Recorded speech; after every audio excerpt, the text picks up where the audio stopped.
Hello and welcome to the week one edition of the quote-unquote expert, quote-unquote roundtable, aka the square table. This is a monumentous occasion, I think, because we're no longer on our good friend site, the Roto Grinders. We are now on our favorite hippie site.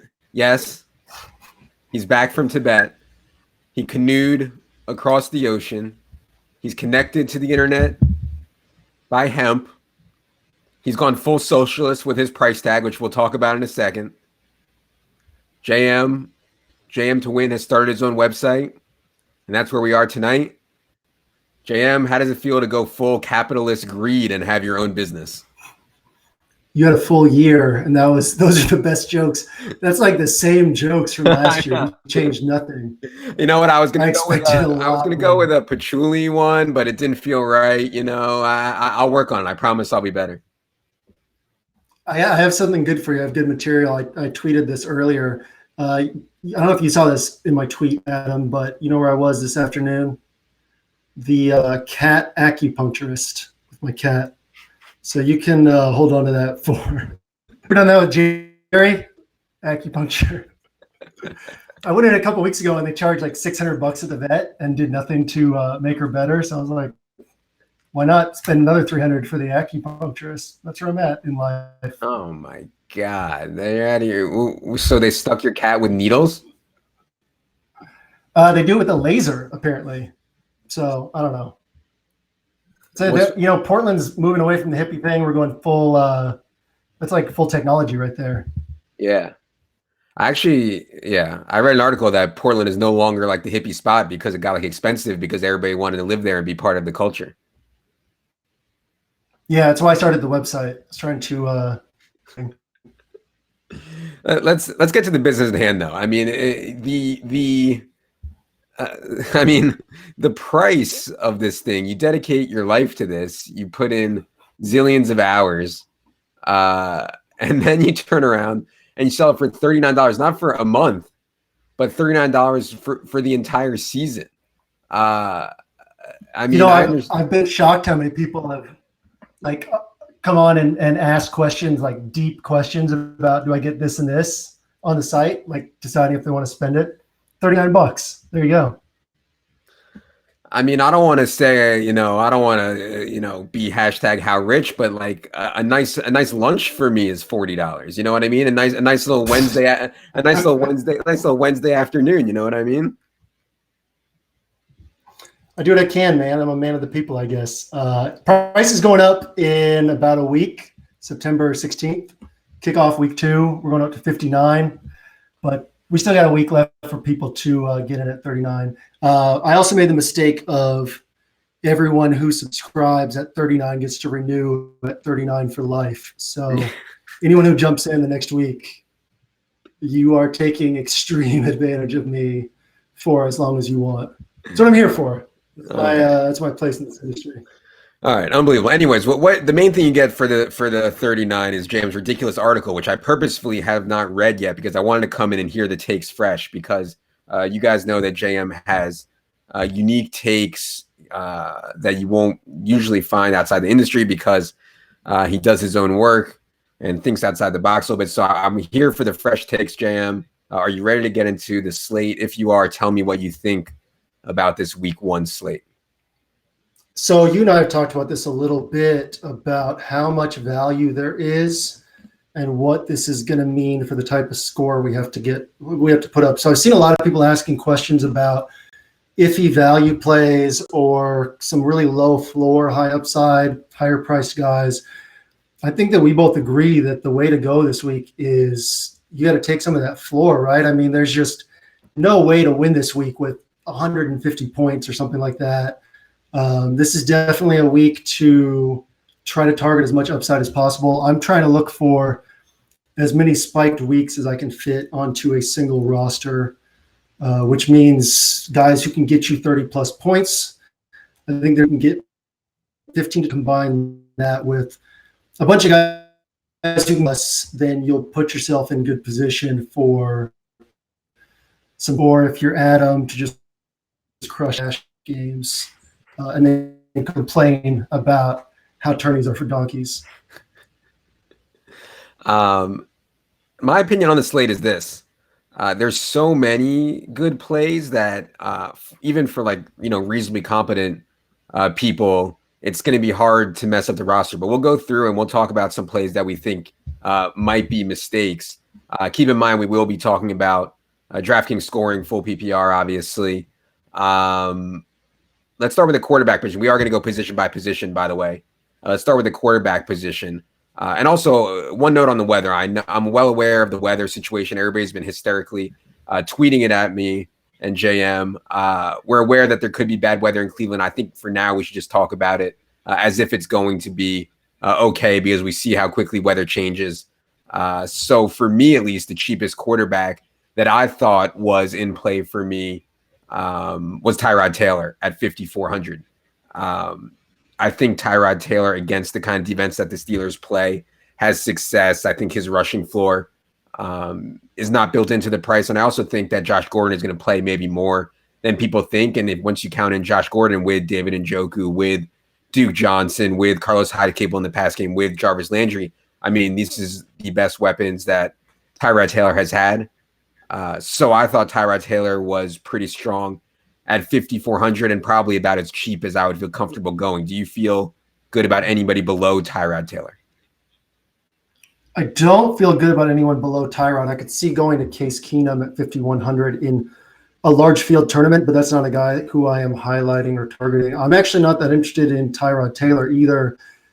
Even before the weather, I have a ton of respect for this Pittsburgh pass defense. I know that they were less good after Ryan Shazier left last year or got injured last year. Obviously, that pumps up Tyrod's rushing upside.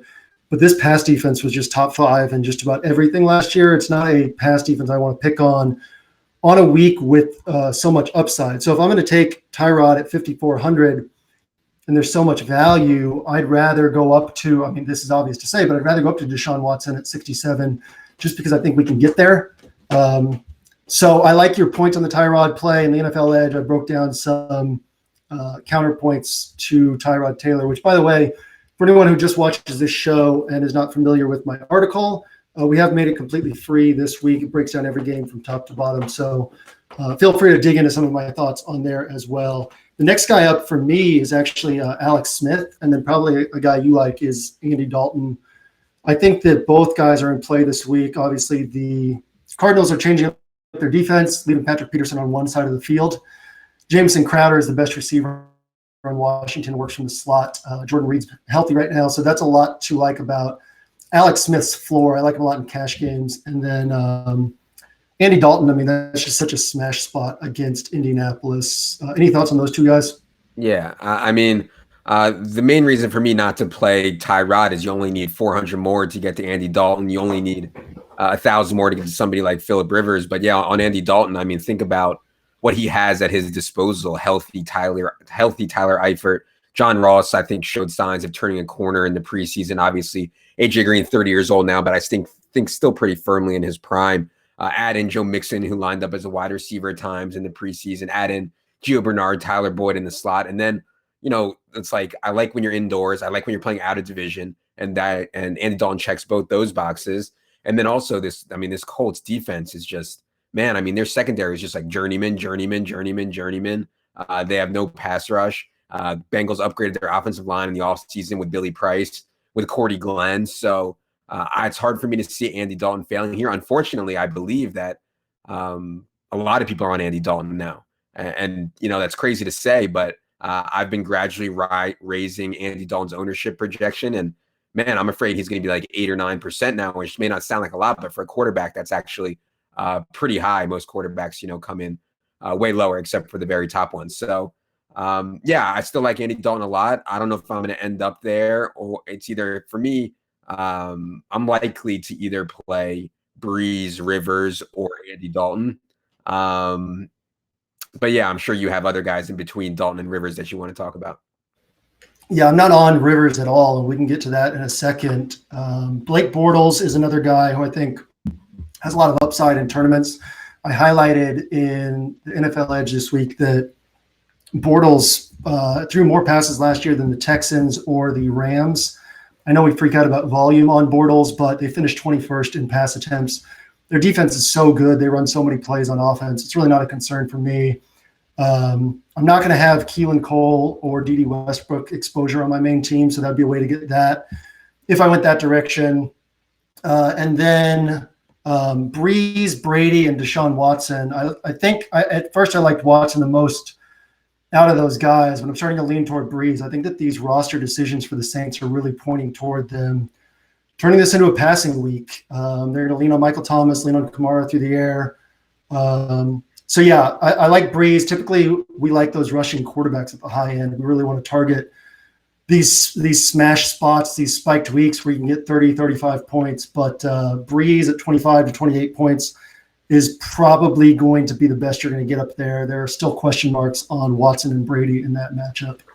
Yeah, I mean, Tampa has been adamant that their goal is to stop the run on defense, and their personnel reflects that. They lost Brent Grimes today to an injury, their top corner. I mean, everything is lining up for Drew Brees to have a lot of pass attempts and put up a lot of yards, especially considering Alvin Kamara will be their main back, who, let's be honest, is more of a passing back than, say, Mark Ingram would be. So, yeah, I really like Drew Brees a lot. Tell me about Rivers, though. I'm shocked that you're not on Phillip Rivers. Is it? Yeah, let me guess why you're going to say. Bob Sutton has owned Phillip Rivers in the past. Well, it's not just that. Yeah, I mean, Bob Sutton has, but the reasons why, everything in the Chiefs defense, they think they still have a good pass rush. So everything in the Chiefs defense is designed to take away short passes and force the ball deep because they think they have a good pass rush. They don't anymore. So team just, take over with deep passes. Keenan Allen's ADOT is like everything's under 10 yards. His highest average depth of target, according to airyards.com, is under 5 yards downfield. So if we break down the poor games he had last year, and you remember he wasn't lined up against Marcus Peters for most of the time. Last year, same thing. I did not like Keenan Allen in either of those games. So it's not just a historical data thing. It's actually just the way that the Chiefs play defense doesn't line up as well for Keenan Allen or what Phillip Rivers wants to do. I'm fine going there, but with how much excitement there is on it, there's other guys I like more. I mean, we'll get to it at wide receiver, but Michael Thomas, Antonio Brown, AJ Green, I like all three guys more than Keenan Allen, and that has nothing to do with ownership. So if Keenan Allen's going to be 30% owned, I'm just not going there. If I'm wrong this week, that's fine, but there's enough data points that back that up that I'm going to be staying away. Same thing with Phillip Rivers. I just don't think I think it's a little more risk than it appears at first glance. And he could certainly have a good game, but he's not a guy that I'm taking that risk on. I'd rather go Dalton. I'd rather go Breeze than Phillip Rivers. Did I convince you, or is Rivers still your guy? Yeah, it's one thing about scheme, but can they execute on this scheme with the personnel that they have? I mean, we're talking about guys literally just showing up to play defensive back for the Chiefs right now, like showing up this week within the last 2 weeks. You know what I mean?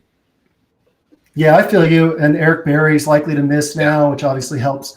Antonio Gates helps more on the deep balls. I like Tyrell Williams as a pivot in tournaments off of all this ownership on Keenan Allen. So, yeah, again, I'm fine with Rivers. As I laid out in the NFL Edge, look, Keenan Allen is so talented, and this Chiefs secondary lacks so much talent. He could easily smash, but there's just better spots to me. Same thing goes for me with Phillip Rivers. One guy we didn't mention that's on my list is Cam Newton. I think the Panthers are just going to play well here, and I know Sean Lee being active for Dallas makes a huge difference. But I think Panthers are going to play well, and the Panthers play well.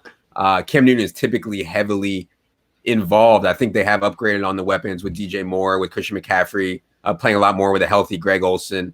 I don't think I would go to Cam Newton in cash, but what do you think about Cam Newton in tournaments? Haven't heard a lot of people talking about him. Yeah, I was looking at him today. Do you think it's fine to say that Cam Newton's in play in literally any week? I mean, that's kind of where I'm at. I don't like the matchup just because Cam is so vertical-minded, and Norv Turner is taking over as the OC. He's so vertical-minded, and Dallas does everything they can to take away the deep balls and just give up yards underneath. Obviously, we have Cam's legs, his touchdown upside with his legs. but the matchup doesn't set up super well for him. So he's not really on my list, quote unquote, but I'll probably take some shots with him in the Millie Maker just because who else can put up 30-plus points? I think Russell Wilson's in the same bucket there. The dude's going to run the ball. He's going to take some deep shots. We don't know who to pair him with. Everybody's hurt or bad. But I think you could go Russ at 6,200 in large field tourneys as well. Let's talk about Deshaun Watson versus Tom Brady in the same game. My first instinct is Brady just because Deshaun Watson had such a massive outlier season last year, and I think there will be some regression this year. Will Fuller is questionable with a hamstring injury, I should note. But obviously Deshaun Watson was consistently great for, if you can say, call consistent for like 5 games last year. Just outrageous numbers rushing. Who do you prefer between Deshaun Watson and Tom Brady in that game? I prefer Deshaun Watson just because of the rushing. Patriots boosted quarterback scoring by almost 15% on DraftKings last year, over 15% on FanDuel. They give up so many yards between the 20s. We do know that scoring against the Patriots is difficult. They finished, I think, 30th last year in yards allowed per game and 5th in points allowed per game. I mean, that's absurd. But the yardage is going to be there, and obviously yardage leads to some touchdown opportunities. I do think Brady is in a similar spot to Breeze. I think they're just going to pass the ball. We could see 45, 50 pass attempts from Brady. That wouldn't surprise me, especially if Sonny Michel misses this game. It just seems like a spot where the Patriots are going to pass all game. So I'm fine with either. That price tag on Brady is tough to swallow with him having no mobility outside of, moving around in the pocket. So that's a little tough for me at 7,200, but I think he'll have a great game. Anybody else in the quarterback position we didn't talk about? No, we covered everything. I'm glad I remembered Russ just because I do think that has some upside in tourneys at probably sub 3% ownership. Yeah, nobody's going to play Russ for sure. I do think that it's just a tough matchup given that Chris Harris is going to spend a lot of time on Doug Baldwin and obviously offensive line concerns against what I think will be a rejuvenated pass rush, a very good pass rush with Bradley Chubb and Von Miller for the Broncos. All right, let's move to running back where there are literally like 10 plays that I think are strong. It's crazy how many strong plays there are at the running back position. Why don't we start with the cheap guy who I think is going to be the most owned, and that's James Conner. We know Le'Veon Bell is not going to play, hasn't even shown up yet. James Conner thought was really impressive in the preseason, showed pass catching ability, which I thought was important. Played about 60 snaps in the preseason, caught 6 balls on those limited snaps, which I thought was a really good sign for him. The Steelers have a history when Le'Veon Bell's out of riding the backup really hard. They do have Stephen Ridley on the roster. I do think Stephen Ridley's going to mix in a little bit, but I do expect James Conner to be the main guy. Weather concerns aside, is James Conner a lock even at elevated ownership? James Conner is a lock in cash games. I don't think he's a better play on paper than Carlos Hyde. I honestly think it's 50-50 between the two. And Carlos Hyde, if we can get him at sub 5% ownership and Conner at 40%, then game theory says go with Hyde. To be clear, I think Conner's going to have a very good game. I'm expecting 15 to 18 points, and if he goes over that, awesome. What I really liked, you brought up his pass catching ability. What I really liked is how often the Steelers used him at wide receiver in the preseason. I was unimpressed with his route running in the preseason. When he was lined up at wide receiver, it's kind of more bends than breaks to his routes, and they showed they're going to scheme the ball to him. They're going to scheme a couple screens to him. He's going to be out there at wide receiver. My thing is, I think we get 20 to 22 touches from Conner with 3 to 5 catches, 18 to 20 touches from Hyde with 3 to 5 catches. Hyde's a better running back, and Conner's good, but Hyde's a better running back. Hyde has a better matchup. So in tournaments, I think you go Hyde. I will be way underweight on Conner in tournaments. I don't think there is a way to not play Conner in cash games and consider yourself a serious DFS player. Just too much lines up, and ownership will be too high. That if he smashes and you don't have him, it just doesn't make sense to fade him in cash. Would you agree with that? Yeah, the only case I can make is that I want to play so many other guys. Let me go to these other guys that I want to play at the running back position. I want to play Alvin Kamara. I would assume we're on the same page there. I want to play Melvin Gordon.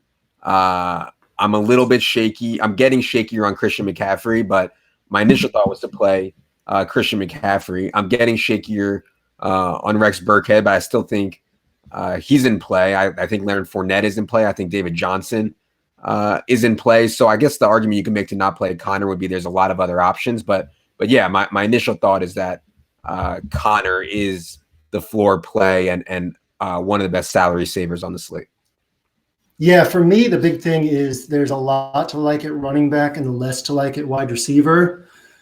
So I want to pay up at wide receiver where I can, and that value at running back is so vital. Obviously, you mentioned Burkhead, I mentioned Hyde. There's also Alex Collins at 5,600 in a great spot. But yeah, I want to get Kamara in cash, and I want to be able to get up to David Johnson and tourneys. And I also want to be able to pay up at wide receiver for Antonio Brown, Michael Thomas, AJ Green, some of these guys who have smash potential. So paying down at these running back spots in cash games, I think creates more overall floor, overall ceiling for our teams. In a vacuum, not taking wide receivers into account, I think that Connor's fine to fade in cash.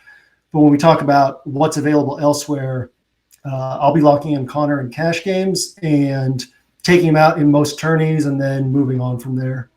Let's talk about a couple other cheaper plays. We didn't bring up James White, who I think has a pretty good chance to lead the Patriots running backs in snaps played. James White can pick up a lot of the slack that will be there when your wide receivers are Chris Hogan, Cordero Patterson, and Philip Dorsett. Jacob Hollister, the number 2 tight end, is questionable. I think we're going to see a lot of Rex and James White pass game usage. James White has had some big games before, particularly on full PPR scoring. I think he's the lowest I would go at running back. How do you feel about James White, and would you go any lower than 4K? Would you go down to Jeremy Hill? Yeah, I've in like the last best balls that I did, I started taking Jeremy Hill a little bit. I feel pretty good about it, but man, I don't think I can pull the trigger, particularly on DraftKings where his skill set is like so narrow, Yeah, I could see going Jeremy Hill in a Millie Maker lineup, or I should say 4 or 5 Millie Maker lineups, just because it makes as much sense as anything else on the Patriots. Not as much sense, but if you're talking compared to ownership and all that, James White, I like White. The problem for me is how much guesswork it brings in with how much other certainty we have at the low end of the price range. Like, I think the worst game Burkhead has is 8 or 9 points. I think the worst game, I guess you could say the same thing about White. The worst he has is 8 or 9 points, right? Touchdown equity is lower. And I think the worst game James Conner has is about 14 points. I think we give him 3 catches for 30 yards and 75 yards rushing. So that puts him at 13.5 right there. I'm comfortable with that because I do think he'll be a workhorse. So yeah, I'm fine with White. Totally fine with that play for me, just because there's so much less certainty on him than there is on some of these other guys. A lot of people are talking about Royce Freeman, the rookie back on the Broncos who has won the starting job. We know, however, that Devontae Booker is going to play on pass downs. I assume that takes Royce Freeman mostly out of play for you. Yeah, it might be different on a different week, but same thing with James White. There's just a lot more certainty and ways to get low ownership without taking on a low floor. Not that Freeman has a low floor, but we don't know how many catches he's going to have. We don't know if he's going to have 14 carries or 22 carries. So I think he's fine, but he's not a guy that I'm drawn toward myself. Let me throw a tournament play at you at the running back position, who I think is going to be very low owned, and it's Kenyan Drake. I think people have seen the reports that Frank Gore may start the game. They've seen, if they follow closely, they know that Tennessee, at least last year, was far easier to throw against than run against. Kenyan Drake is just a talented dude, and I think that he's going to get 65 to 70% of the running back work ahead of Frank Gore. Obviously, he may not, and that's why he would be a GPP play for me. But any thoughts on Kenyan Drake at like 3% owned? I love Kenyan Drake in tournaments this week. The big thing I wish is that Dick LeBeau are still with the Titans. As we know, Dick LeBeau likes to stack the box, which is essentially his way of inviting teams to pass against him. Titans faced the fewest or second fewest rush attempts in the NFL last year. Now Dean Pease has taken over, and that's not really his MO. Last year, Dick LeBeau's defense just gave up a ton of catches to running backs, which would have fit Kenyan Drake's skill set perfectly. So that introduces some question marks that I'm not totally comfortable with. If not for that, I mean, if this were still the same defense as last year, I would go way overweight on Kenyan Drake. In tournaments, I'd consider him in high dollar tournaments. I'm a little more iffy on his floor given those question marks, but I think he's a great play. I mean, this dude is a good running back. And so, yeah, I'd be totally fine taking him. Yeah, you mentioned how many running backs there are to like. I posted my player grid today, which is the pool of players I'll be fishing this week, and I had 9 running backs in tier 1, which usually it's 1 or 2 or 3 when I consider price. So just a lot of guys. But yeah, below Drake, we also have Alex Collins, 7.5-point favorite against a bad Bills run defense. And then above Drake, there's, we get into all these other guys who have tons of upside, tons of floor as well.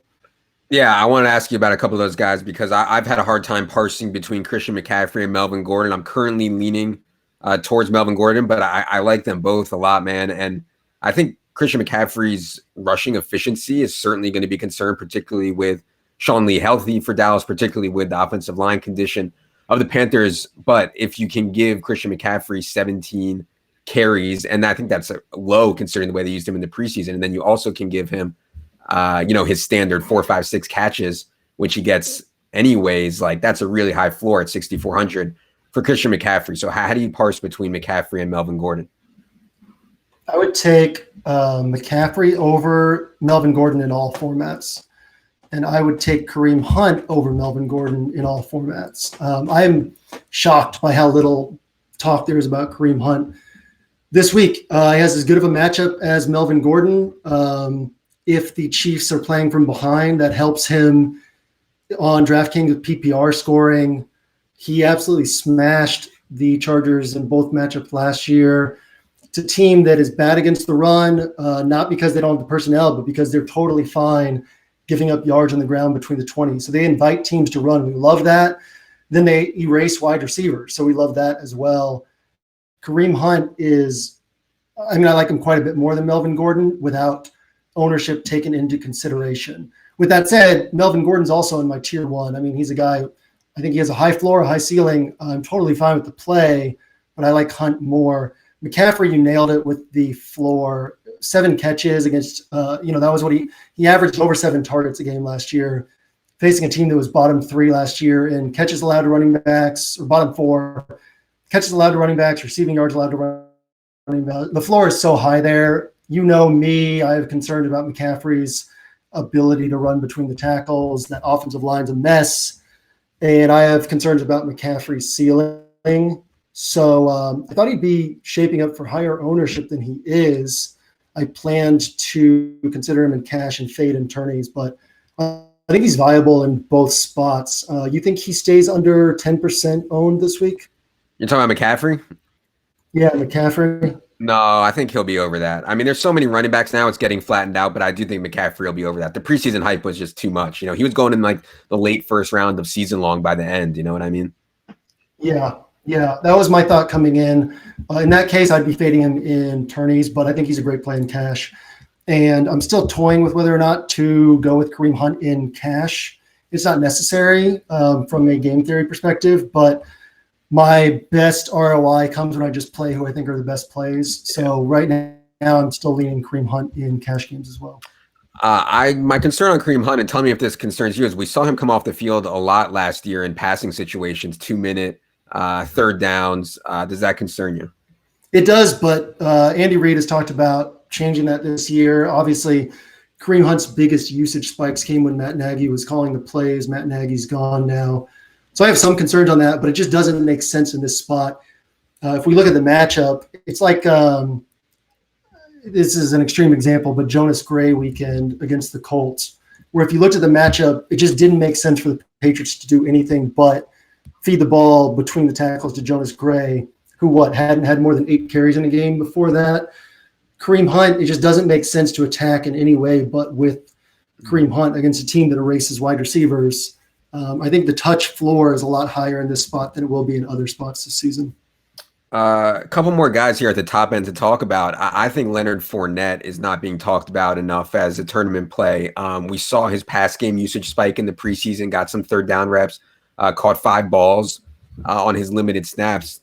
This Giants defense, I think, will continue to struggle against the run just from a personnel basis. They just don't have the players. Leonard Fournette is healthy. Leonard Fournette is slimmed down. I believe he's down to like 220 after coming in at 240 last year, which I always like. At running back position. And most importantly, that ankle is healthy for Leonard Fournette. Nobody's talking about them, even though he's 7,100. And I mean, Leonard Fournette's like a stone lock for 20 carries and all the goal line work and all the red zone work. Why is no one talking about Leonard Fournette? Because people are dunces. I don't know. I gave you a shout out in the NFL Edge for your stat work on Fournette's third down work in preseason, his 5.35-0 on 5 targets. Yeah, I think Fournette's great. For me, I came into the week with Kareem Hunt and Leonard Fournette kind of locked into my main roster. And then I started realizing how much I wanted to get up to Kamara, how much I wanted Michael Thomas and Antonio Brown and AJ Green. That makes it a little tougher. You can't pay up for all of them. But yeah, I mean, that's an idea of how I'm valuing Fournette. Is coming into the week, that was kind of where I was looking at running back, was just locking in those two, locking in a cheap guy and moving on from there. I think he's a great play this week. The ownership gap between Alvin Kamara and David Johnson, I expect to be reasonably high. Is there any part of you that wants to pivot to David Johnson off of Alvin Kamara at the top end? They're separated by $300. Yeah. I mean, what if we said who's going to get more carries, who's going to get more targets, who has a better matchup, who's a better player? It's a toss-up on all of those between those two guys. People forget how dominant David Johnson was, and what are they scared of? Wrist injury? I mean, it's not like this dude has been sitting in a wheelchair for the last year. So I love that call in tournaments. For some reason, it feels scary to fade Kamara in tournaments.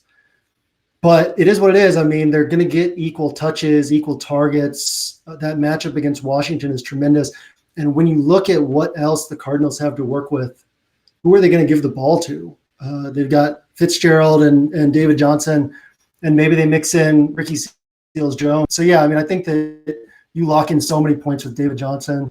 I did mess around with a roster that has both of them. I think that's a cool way to go to expose yourself to multiple 30-plus point games. Goes back to the old Le'Veon Bell, David Johnson setup. So I think you could do that as well. But it's hard for me to see Kamara failing. It's hard for me to see him falling shy of 20 points. But him goes for David Johnson. So I don't know. What do you think about cash? Not even necessary, right? Just stick with. It's not like one is a better play than the other. Yeah. I think that I'm going to end up with Kamara, and maybe it's just as a block more than anything. Like in cash, it's going to be like Kamara's going to be like 70% and David Johnson's going to be like 10. You know what I mean? Like, Kamara goes 35 and David Johnson goes 28. Yeah. That's 7 points you got to make up elsewhere. Yeah. And obviously David Johnson could outscore him, but yeah, I don't know. I mean, the Saints also project to score the most points on the entire slate. Ooh. Jerry likes Kamara. The Saints also project to score the most points on the entire slate, and I think that the Cardinals project to score significantly less, right? So, like, from an overall game environment perspective, you could argue that Kamara is in a better spot too. Right. Yeah, that's a good point. All right, any other running backs we didn't touch on? We didn't mention Dalvin Cook. We didn't mention Joe Mixon. I think we touched on everybody else. Yeah, Dalvin Cook is obviously workload concerns, touchdown concerns, but huge upside tournament play. So, yeah, I'm good to move on to wide receiver. All right. You already teased it at the outset. Keelan Cole, I think, is going to be one of the most popular plays on the entire slate. I have my concerns about Keelan Cole as well. I'll let you go first with your concerns. Not really concerned so much as overhyped. Like, there's no lock that he gets more hype. Marquise Lee. It's an easy play to make, and so people are making it. I think we lost it there, so see if we can get Adam back in. Or did we lose me? I'm going to keep talking in case we still have. Going for is at the low end of the price range is Cortland Sutton. You're frozen if you can hear me. Cortland Sutton is going to absolutely reave souls this year for the Denver Broncos. So, yeah, I'm a huge fan of Cortland Sutton going against the makeshift Seattle secondary. Okay. I'm a huge fan of Cortland Sutton going against the makeshift Seattle secondary. He is probably in line for 5 to 8 targets this week. And Keelan Cole is probably in line for 6 to 8 targets. There's nobody else to throw to on the Denver Broncos. It's Demaryius Thomas, Emmanuel Sanders, Cortland Sutton. And Cortland Sutton will be lining up most of the time against who is it? Dante Johnson, who's a burn victim for the 49ers, not really a starting caliber cornerback. Cortland Sutton, Emmanuel Sanders said it, I think he said it today, he expects Cortland Sutton to win Rookie of the Year this year, score 10 touchdowns. I mean, this dude is really good. So if I'm looking at floor, I think it's the same as Keelan Cole. If I'm looking at ceiling, I think Sutton has a much higher chance of hitting a monster ceiling. Devontae Booker's not hugely involved in the pass game, no tight ends to throw to. So there you go. That's it. Cortland Sutton is my dude this week. Literally, he's going to be on 95% of my rosters. I think Cortland Sutton's a baller, man. I think you can make a good case. He's the best wide receiver in the draft. We did see the Broncos use a lot of 3 wide sets in the preseason, which pushed Emmanuel Sanders into the slot. The thing for me is I want to play Emmanuel Sanders. I'm obviously not playing both Emmanuel Sanders and Cortland Sutton. Do you have a problem with Emmanuel Sanders at 5K? No, I like Emmanuel Sanders quite a bit. There's a lot of data points to like between where Keenum likes to throw the ball and Emmanuel Sanders being healthy, Emmanuel Sanders matchup. And yeah, I agree with you. I've a few times tried putting both of them on a team together. It doesn't feel comfortable. But just talking about value, Emmanuel Sanders is huge value at 5K. Cortland Sutton is 3,600. It opens up so much. If you go Cortland Sutton and one of these cheap running backs and Ryan Griffin at tight end, there's so much that you can do on the rest of your roster. So yeah, Cortland Sutton's going in my cash game roster. He will go on my high dollar tournament rosters. He'll go on 95% of my Millie Maker rosters. You realize, my dude. I just want to make it clear here. You realize that Cortland Sutton's going to be like 0.5% owned in cash. Yeah, I'm good with that. How many times did I play Duke Johnson last year? I'm good taking Cortland Sutton in cash. Okay, let's talk about some other. We can end the show there if you want. I mean, just drop the mic right there with Cortland Sutton in cash. If he scores like 3 points, I'm gonna get so much hate. But you're aware that people are paying for this now, right? I'm aware that people are going to play Cortland Sutton. Honestly, I mean, nobody's going to. Who else is going to play Cortland Sutton? I do think he's actually legit good. I obviously am not going to use him in cash this week, but I do think he's hashtag good, and I do think he'll have a role. But we'll see. There's some other guys down there that I like too, though. I like John Ross. I like John Brown a little bit, although the matchup is obviously difficult. Then if you go up a little bit more, you get to the Kenny Stills, Manny Sanders range, which I like a lot. Do any of those guys stick out to you? We already talked about Sanders. Does any of the John Brown, John Ross, Kenny Stills tier stand out for you? Yeah, I like Ross in tourneys, obviously much lower floor. I think he'll have, 45%, 50% catch rate this year, but he'll have some huge games. I really like the idea. I said it before the line started going up, so it might get a little more traction now that the line's been moving that direction. But I really like the idea of just a Bengals-Colts game stack this week and throw John Ross in there with A.J. Green, with Andy Dalton, with Jack Doyle, and just kind of load up. And Kenny Stills, fine. I don't love Tannehill with Stills. That's a concern. I do love Amendola this week as a floor play, as a cash game play. He's healthy. He's not going to grab nearly as much ownership as he should. But at 4,200, I think he's a very strong floor play in cash. If I go 2 high-priced running backs instead of 2 high-priced wide receivers, I'll have Sutton and Amendola in cash games. Oh, daddy. Sutton and Amendola in week 1. Here we go. All right, let's move up the pricing a little bit into the 6K range. And a guy that's kind of, I thought was going to be really highly owned, but not as many people are talking about him now is Chris Hogan at 6,100. I think him and Steph Diggs both have chances for really big games at the low 6K range. We know Steph Diggs is healthy. We know he'll see a lot of Richard Sherman, who I don't have a lot of respect for anymore. In Richard Sherman. What do you think about the Hogan Diggs kind of T.Y. Hilton tier in the 6K range there? Yeah, I have Hogan as one of my 5 wide receivers in tier 1. As far as those are guys I feel comfortable playing in single entry tourneys, cash games, high dollar tourneys. And Diggs is on my tier 3, which is just like I'm a little concerned about his floor, but he has week winning upside. So that's kind of where I put the two of them. Is Diggs as just as much upside as Hogan, but a little more concerning floor just with volume, the way the Vikings like to play on offense. We could say the same thing, though, that I said about Sutton, and that's just there's so few guys to throw to. We do know the targets are going to go to Diggs to some extent. Healthy right now. There's like 10 wide receivers I like this week, and Diggs is one of them. So I'm fine with either of those. I think Hogan's going to be getting – look, I don't think he's getting 12, 13 targets these first 4 weeks, but I think he averages 8.5 targets a game these first 4 weeks. So if he gets 8 or 9 looks against a burnable secondary, good red zone work, I think he's great in cash and tourneys. I'd say Diggs for tourneys and T.Y. Hilton for large field tourneys.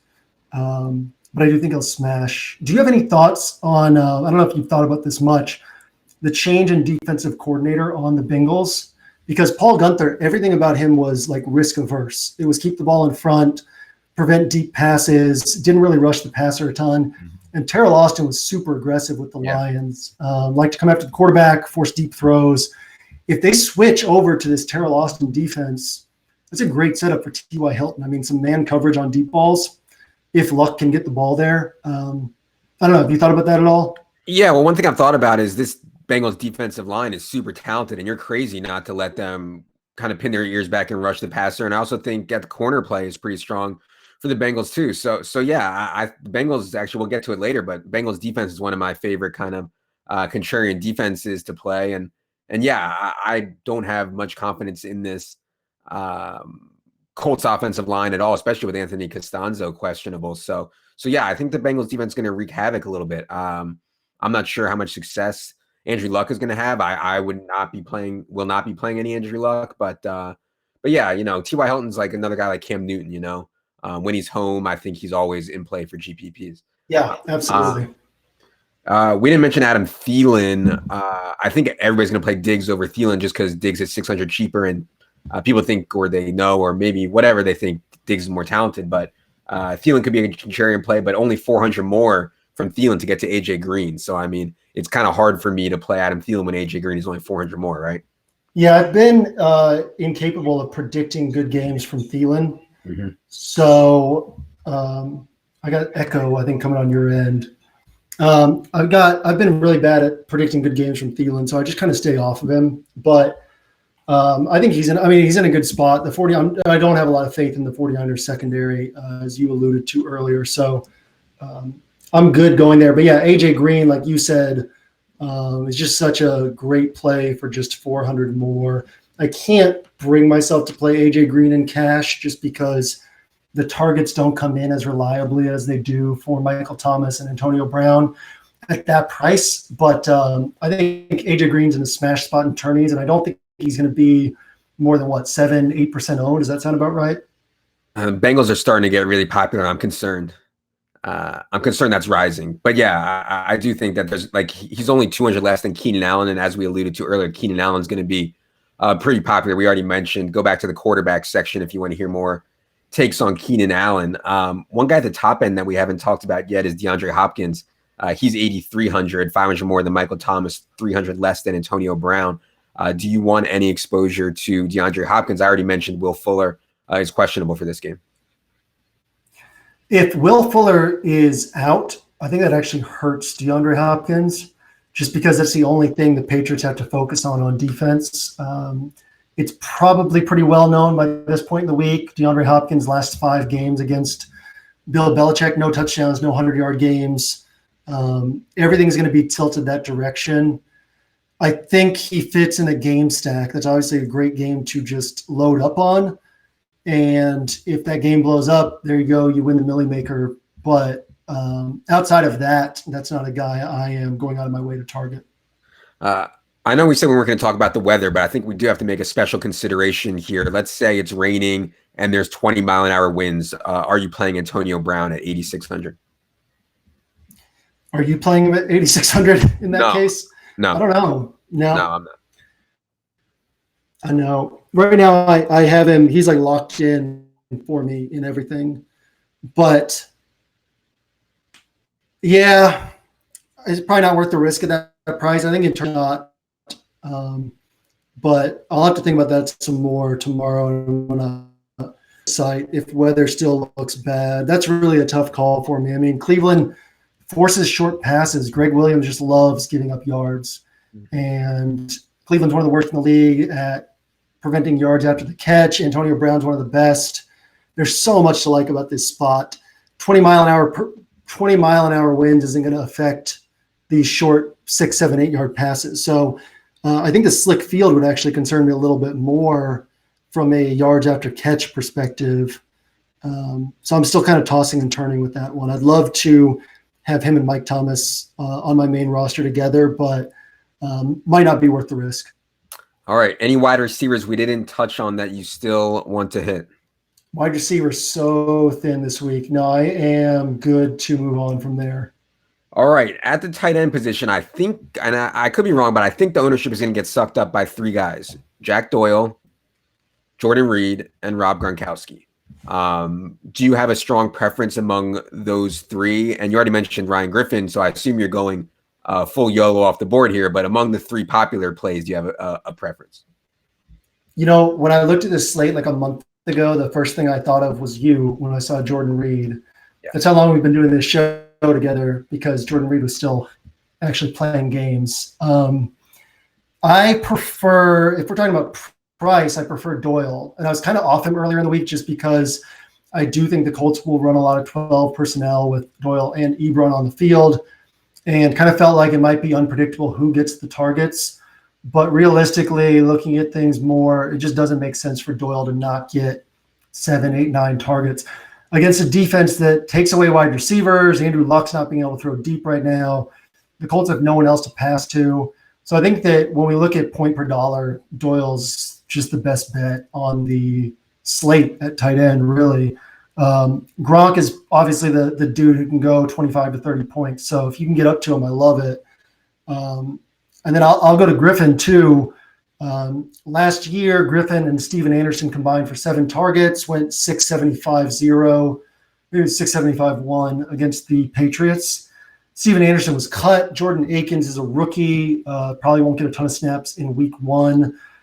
Ryan Griffin is healthy, which is unusual, good athlete, 2,800 on DraftKings, and the Patriots will be looking to take away DeAndre Hopkins. So a lot of things make sense for Griffin, just seeing a good amount of work in the middle of the field, soaking up a lot of targets. If we expect the Patriots to throw the ball 40-plus times and put up points, we should expect Griffin to get anywhere from 5 to 8 targets realistically. I think he's fine in cash games. Obviously, only 800 more to get to Doyle, but I like Griffin quite a bit this week.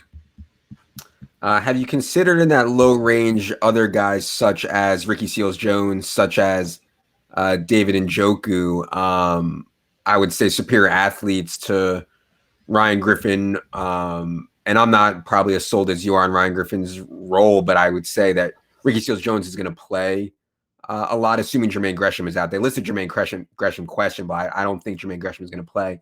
Same with Cleveland. Seth DeValve, I believe, is questionable, but I'll have to check that. But either way, I think Ricky Seals-Jones and David Njoku have similar upside to what you're talking about with Ryan Griffin here. Yeah, you and I are both big Ricky Seals-Jones truthers, I believe. Mm-hmm. Great athlete, wide receiver in college. New coaching staff should get him involved. Nobody else to pass to. There's a lot of uncertainty just because, or I guess it feels uncertain because of how little Ricky Seals-Jones was used last year. I should say how underutilized he was. But realistically, good spot for him. And I had him in cash on one team I messed around with and felt okay about it. Lots of upside in tournaments.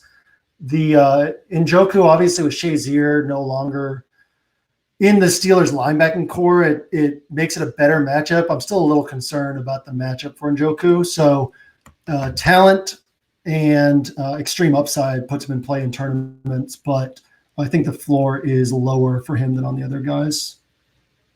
I guess the thing for me on Doyle versus Reed, which I think is a big decision for a lot of people, they say Jordan Reed is healthy. He's not on injury report, but I feel like they still want to treat him somewhat cautiously, and that could still mean he'll play on every pass down snap. He'll play in all the red zone, which is perfectly fine for us.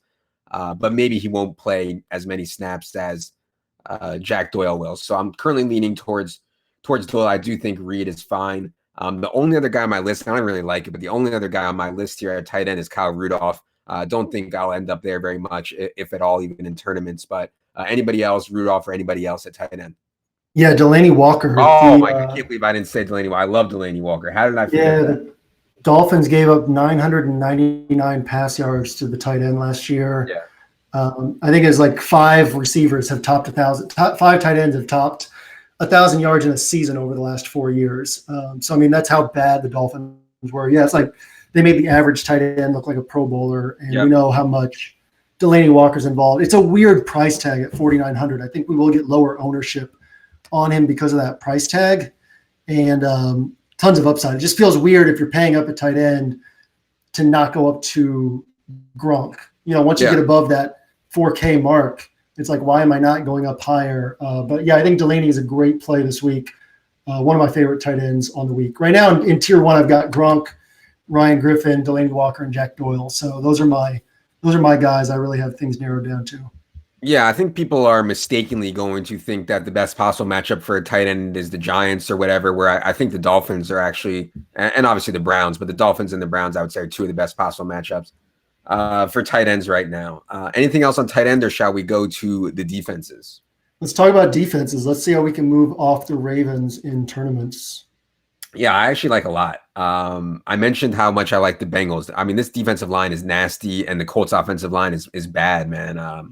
And Andrew Luck, I think, is just asking for interceptions. I mean, he's just even like when we last saw Andrew Luck, I was concerned about him.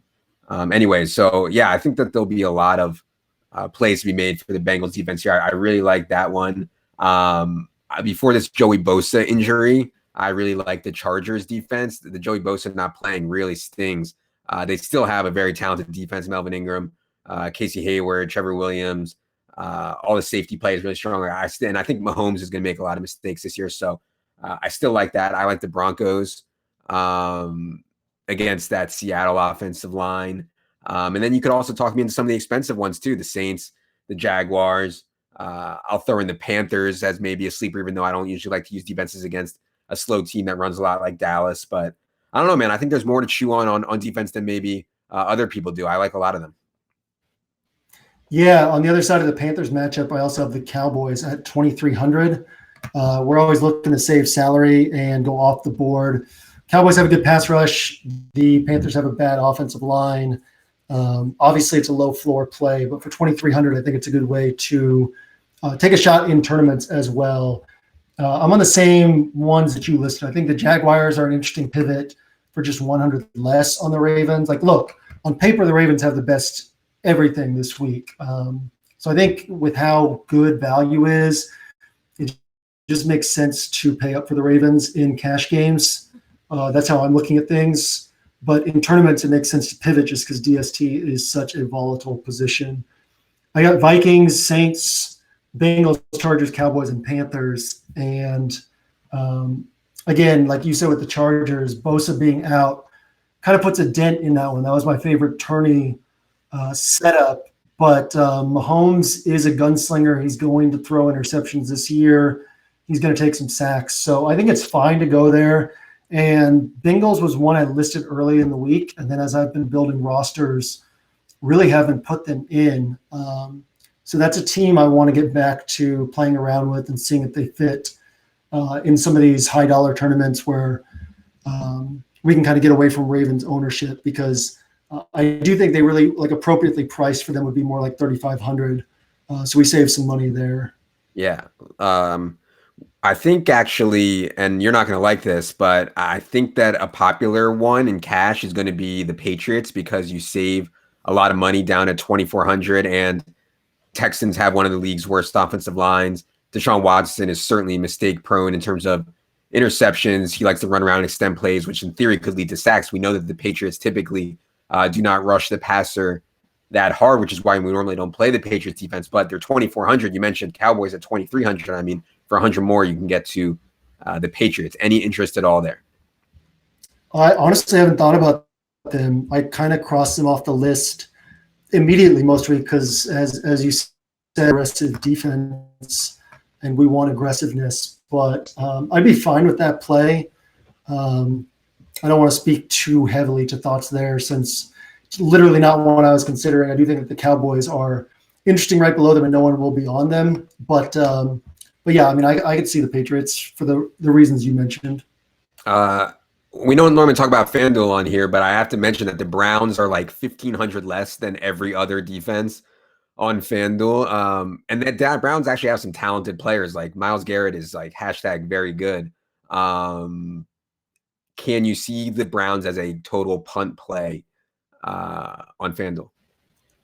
Oh yeah, I mean, with the weather, you kidding? Yeah. I can see that for sure. Can you imagine this defense if Greg Williams were not the defensive coordinator? Yeah.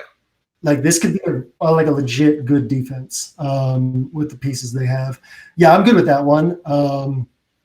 The weather could, bring either of those teams into play. I'm not typically on a pick on Tyrod Taylor train just because he does a great job limiting mistakes, but weather for sure could bring both those defenses into play. Yeah, one concern is if the weather's really as bad as some people are saying, and I don't think it will be, but teams could go extremely run heavy, and that's obviously not good for defenses. We want sacks, we want pick sixes, et cetera, et cetera. All right, we've said it all, JM. Tell the people where they can go to get extended version of this, because we really just touched on a lot of guys, but JM has dedicated his whole we got stacks. People want their stacks. You always say that. I know. Adam. I forgot. I didn't even write any down. I forgot about the stack segment. The people are just going to fast forward to the end, and I don't even have anything to say. All right, go ahead. I'll give one. I'm going to give a game stack. I like the idea of creating a roster that tells the story of the Titans just absolutely smashing the Dolphins. So putting together a game stack that has Derrick Henry, Kenny Stills, Danny Amendola, Delaney Walker, and just expecting the Titans to smash. Not necessarily what I expect to happen, but I don't think anyone will be on it, and it's certainly a possibility for big wins. So that's my stack. People who fast forwarded to that, you got it. And then, if you're watching this, I encourage you to check out oneweekseason.com. It is genuinely an awesome product. I'm very proud of it. We've got ownership projections. We have my player grid each week. We have like a 25,000 word article that breaks down every game from top to bottom. Place for you to make notes on each game so you can organize your thoughts all week. As Adam said at the top of the show, it's $39 for 12 months. We had Evan Silva doing preseason this year. Adam and I will have the Square Table Pod for subscribers only every other week. So even numbered weeks will be subscribers only. So again, for $39, you basically get what you would get for $39 a month in some other spots. So I want to encourage you to check it out. I underpriced it. The price is going up when week 2 kicks off. So get in there while you can. Lock that in. You get to renew at that price for life. Also, 30-day money-back guarantee. So if you hate it, no risk. Adam, anything else you want to say to the people? Yeah, the Bernie Sanders of DFS, college for free for everybody, and free healthcare, and $39 for DFS for life. I'm going to go with the stack that I talked about in my article today, even though apparently it's too popular now. Everybody's telling me it's too popular now, but it's Andy Dalton, AJ Green, and some combo of John Ross, and I wouldn't even mind throwing mixing and matching in there Eifert and some other guys that we didn't talk about as kind of really low owned played for Millie Maker type stuff. I just think that the Bengals are going to play really, really well here and score and kind of hang a big number on the Colts. So yeah, that's going to be my stack, which I hope is not going to be too chalky. But yes, as JM said, go to oneweekseason.com to get further extended thoughts from him on everything we talked about tonight. So for Jerry, for JM, I am Adam. JM's cat. JM's cat with the needles and the acupuncture. I am Adam. Good luck, everybody.